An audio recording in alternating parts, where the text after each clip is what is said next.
मित्रांनो नमस्कार. हे पिन पॉईंट आहे जे ORP मीटर म्हटलं जातं. तर ORP मीटरच्या माध्यमातून आपल्याला हे लक्षात येतं की आपण जे अन्न खात आहेत किंवा जे काही फळ वगैरे किंवा जे काही व्हेजिटेबल आपण कन्झम्पशन करतोय घेतोय, तर याच्यात जो जिवंतपणा आहे की नाही हे आपण तुम्हाला लाईव्ह दाखवतोय.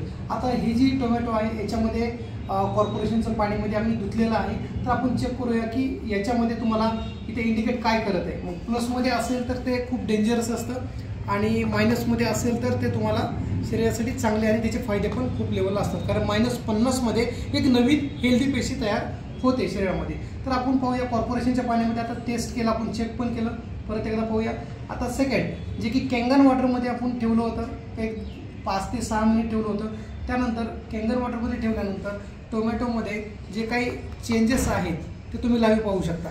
मित्रांनो, शेतातून जर टोमॅटो तोडून आणला, जर परत त्याच्यामध्ये जर असं चेक केलं तर त्याच्यामध्ये मायनसमध्ये तुम्हाला ORP इंडिकेट करेल. पण आपण तोडून तो फ्रीजमध्ये ठेवतो, प्लस त्याचा ORP होऊन जातो. प्लस झाल्यामुळे त्याच्यातले जे काय आपल्या शरीरासाठी लागणारे न्यूट्रिशन्स आहेत किंवा जे काही इम्पॉर्टंट कंटेंट आहेत ते आपल्याला मिळत नाहीत. याचं कारण काय, ते पूर्ण डेड झालेलं असतं. तर इथे परत कॅंगन वॉटरमध्ये ठेवल्यामुळे परत त्याचा ORP मायनसमध्ये तुम्ही इथे पाहू शकता.